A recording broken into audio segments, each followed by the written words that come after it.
আমি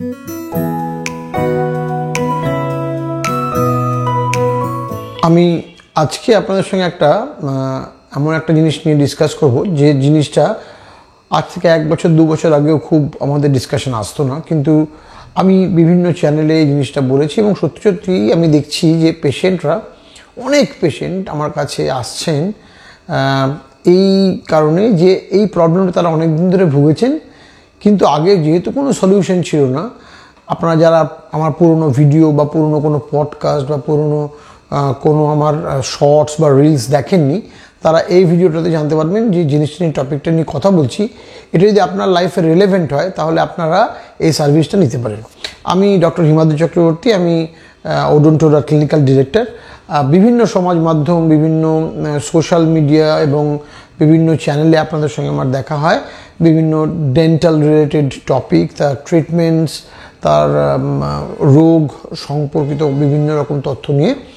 আজকেও আপনাদের সামনে আমি একটা টপিক নিয়ে যেটা নিয়ে কথা বলবো, যেটা খুব ওয়াইডলি ডিসকাস টপিক নয়, কারণ হয়তো দাঁতের অন্যান্য টপিক খুব বেশি ডিসকাসড হয়, কিন্তু এই টপিকটা ডিসকাসড হয় না। খুব একটা বেশি লোক এই ট্রিটমেন্টের সম্পর্কে জানেনও না এবং তারা এখনও খুব একটা অ্যাওয়ার নন যে এরকম ট্রিটমেন্টটা হয়। ট্রিটমেন্টটা কি? ট্রিটমেন্টটা হলো ট্রিটমেন্ট অফ মোবিলিটি, মানে দাঁত নড়ে গেলে তার জন্য যে চিকিৎসা বা ট্রিটমেন্ট লাগে সেটা নিয়ে আজকে কথা বলবো। এখন অধিকাংশ সময় দাঁত নড়ে গেলে আপনারা শুনে থাকবেন, আগে দাঁত নড়ে গেলে তুলে ফেলা ছাড়া আর কোনো উপায় ছিল না। দাঁত নড়ে গেলে আমরা ধরে নিতাম যে দাঁতটা প্রথমে যদি অল্প নড়ে যায়, ধীরে ধীরে আরও নড়াটা বাড়বে এবং তারপর একটা সময় দাঁতটা নিজেই পড়ে যাবে, বা দাঁতটা যদি ব্যথা হয় ডাক্তারবাবুর কাছে গিয়ে তুলে ফেলবো।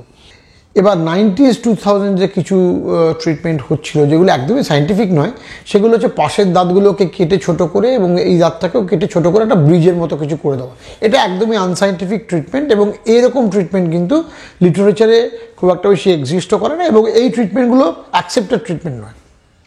এবার যে ট্রিটমেন্টটা নিয়ে আপনাদের কথা বলবো আজকে, সেই ট্রিটমেন্টের নাম হচ্ছে ডেন্টাল স্প্লিন্টিং।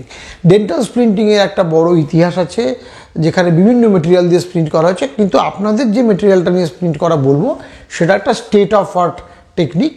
এই স্প্লিন্টিংটার নাম হচ্ছে FRC স্প্লিন্টিং বা ফাইবার রিইনফোর্সড কম্পোজিট স্প্লিন্টিং। এই স্প্লিন্টিংটা কীরকম? যে দাঁতগুলো নড়ছে সেই দাঁতগুলো প্রথমে তো যে কারণে নড়ছে, যদি সেখানে কোনো ডিপোজিটস থাকে, বোন লস থাকে, মাড়ির অসুখ থাকে, সেটাকে ট্রিট করতে হবে। এটা ট্রিট না করে কিন্তু দাঁত লাগিয়ে দেওয়া যাবে না। অনেকে এসে আমাকে বলেন, না ওগুলো আমি করবো না, সোজা দাঁতটা ফিক্স করে দিন। এটা কিন্তু সম্ভব না, কারণ দাঁতটা নড়েছেই মাড়ির অসুখের জন্য বা দাঁতের হাড়ের অসুখের জন্য। সেটাকে আগে ট্রিট করে স্টেবল একটা সিচুয়েশন করতে হবে। করার পর আশেপাশের যে দাঁতগুলো স্টেবল, সেই দাঁতগুলোর সঙ্গে এই দাঁতগুলোকে বন্ডিং করা হবে। এবং বন্ডিংটা কি? বন্ডিংটা হচ্ছে এই দাঁতগুলোকে প্রিপেয়ার করা হয় খুব মিনিমালিস্টিক প্রিপারেশন, এবং পাশের দাঁতগুলোকে খুব মিনিমালিস্টিক প্রিপারেশন হয়, খুব বেশি কাটতে হয় না। ব্রিজ বা ক্রাউনের মতন অনেকখানি একদম 360 ডিগ্রি প্রিপারেশন নয়, জাস্ট একটু সারফেস রাফেনিং করার পর আমরা স্যান্ড ব্লাস্ট করে সারফেসটাকে আরও রাফ করি। তারপর বন্ডিং এজেন্ট দিয়ে কম্পোজিট রেজিন পাওয়া যায়, যে কম্পোজিট রেজিনটা দিয়ে দাঁতগুলোকে একদম ফিক্স করে দেওয়া যায়। এবং এই দাঁতগুলোকে ফিক্স করা হলে এর জন্য কিন্তু আপনাকে অপেক্ষা করতে হবে না। আপনি ফিক্স করলে সঙ্গে সঙ্গে এই প্রসিডিওরটা করতে 1 থেকে 2 ঘন্টা সময় লাগে দাঁতের সংখ্যা অনুযায়ী। প্রসিডিওরটা করলে কিন্তু সঙ্গে সঙ্গে আপনি বুঝতে পারবেন যে আপনার দাঁত শক্ত হয়ে গেছে। এবং এই শক্ত হয়ে যাওয়া দাঁত বেশ কিছুদিন চলেও, বেশ অনেক বছর চলে, এবং এই শক্ত হওয়া দাঁত দিয়ে কিন্তু মোটামুটি সব কাজই করা যায়। হ্যাঁ, কিছু কাজ, যেরকম সামনের দাঁত দিয়ে কোনো সুতো কাটা, টেনে ছেঁড়া, এগুলো হয়তো একটু রেস্ট্রিক্টেড ওয়েতে করতে হয়, কিন্তু এই ফিক্স হয়ে যাওয়া দাঁত দিয়ে কিন্তু অলমোস্ট সব কাজই করা যায়। এছাড়াও আমরা কিন্তু এখন পোস্টেরিয়র বন্ডিংও করছি। পোস্টেরিয়র বন্ডিং আজ থেকে 5 বছর আগেও খুব একটা পপুলার ছিল না, এখন কলকাতা শহরে আস্তে আস্তে পপুলার হচ্ছে। পোস্টেরিয়র বন্ডিং মানে পেছনের দিকে দাঁতও যদি নড়ে যায় সেটাও কিন্তু আমরা ফিক্স করতে পারি। অতএব যদি আপনার এরকম হয় যে আপনার একটা বা একাধিক দাঁত নড়ছে বা আপনার চেনাশোনা কারো দাঁত নড়ছে, তাহলে আপনারা ডাক্তারের কাছে গিয়ে বলুন যে আমরা দাঁতটা রাখতে চাই, এবং FRC স্প্লিন্টিং বা ডেন্টাল স্প্লিন্টিং করা যায় কি যায় না। যদি আপনার নিকটবর্তী ডাক্তারবাবুর কাছে না হয়, আপনারা আমাদের সেন্টার ওডোন্টোরা আসতে পারেন। আমি এই কাজটা রেগুলার বেসিসে করি, আমার টিম রেগুলার বেসিসে করে। এরা এক্সপিরিয়েন্সড, অনেক দিন ধরে আমরা করছি, এবং আমরা অত্যন্ত খারাপ হয়ে যাওয়া দাঁত, নড়ে যাওয়া দাঁতকেও স্টেবিলাইজ করেছি। তবে হ্যাঁ, 100টার মধ্যে 100টা দাঁত কি করা যায়? না, করা যায় না। 100র মধ্যে প্রায় 80% দাঁত, মানে 80টা দাঁত, 20টা দাঁত তো করা যাবে না, সেগুলো এমন সিচুয়েশন যে সেখানে করা যাবেই না, কিন্তু 100র মধ্যে 80টা দাঁত কিন্তু আমরা এভাবে ফিক্স করতে পারি। অতএব দাঁত নড়ে গেলেই যে আপনাকে তুলে ফেলতে হবে সেই দিন কিন্তু এখন আর নেই।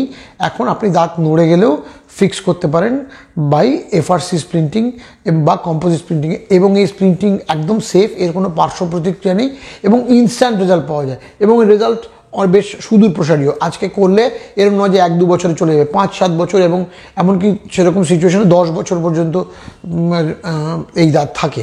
আমি অনেকের কেস করেছি যেখানে অন্যান্য ডাক্তারবাবুরা বলেছেন যে না, দাঁত তো থাকবেই না, তারা এসে বলেছেন আমার তো দাঁত পড়েই যাবে। একবার যদি আপনি চেষ্টা করে দেখেন, সেরকম অনেক দাঁত আমরা বিগত বেশ কিছু বছর ধরে রাখছি। অতএব আপনার যদি দাঁত নড়ে গিয়ে থাকে, আপনি আপনার নিকটবর্তী ডাক্তারবাবু বা আপনি যে ডেন্টাল সার্জনের কাছে দেখাচ্ছেন তাকে বলুন আমি এফআরসি স্প্লিন্টিং করতে চাই। তিনি যদি না করেন, আপনারা আমাদের সেন্টারে আসতে পারেন বা আমাদের সঙ্গে যোগাযোগ করতে পারেন। আপনাদের সঙ্গে পরবর্তী কোনো একটা ভিডিওতে এই চ্যানেলে আপনাদের সঙ্গে দেখা হবে। যদি আপনার এই ভিডিওতে আরও স্প্লিন্টিং সম্পর্কে জানতে দরকার হয় তাহলে আপনি কমেন্ট করতে পারেন, একটা লাইকও করতে পারেন, এবং আপনি শেয়ারও করতে পারেন। আপনার চেনাশোনা বৃত্তের মধ্যে কারো যদি প্রবলেম থাকে বা কেউ ব্যাপারে ইন্টারেস্টেড হয়, আপনি শেয়ারও করতে পারেন। আপনার যদি এই সংক্রান্ত আরও কোনো কোয়ারি থাকে কমেন্ট করুন কমেন্ট বক্সে, চ্যানেল কর্তৃপক্ষ বা আমাদের টিম থেকে কেউ নিশ্চয়ই আপনার সেই কোয়ারির জবাব দেবে। আপনাদের সঙ্গে পরবর্তী একটা কোনো টপিক নিয়ে, একটা ইন্টারেস্টিং ডেন্টাল টপিক নিয়ে এই চ্যানেলে একবার দেখা হবে। আজকের জন্য অস্ক্লেপিয়া হেলথে রয়েছেন নানা ক্ষেত্রের বিশেষজ্ঞ ডাক্তার, যারা আপনার সমস্ত চিকিৎসা ঘটিত সমস্যার সমাধান করে দেবেন অনলাইন। মাত্র কয়েকটি ক্লিকে বুক করে ফেলুন ডাক্তারের অ্যাপয়েন্টমেন্ট। ডাউনলোড করুন অস্ক্লেপিয়া হেলথ। ভালো থেকো।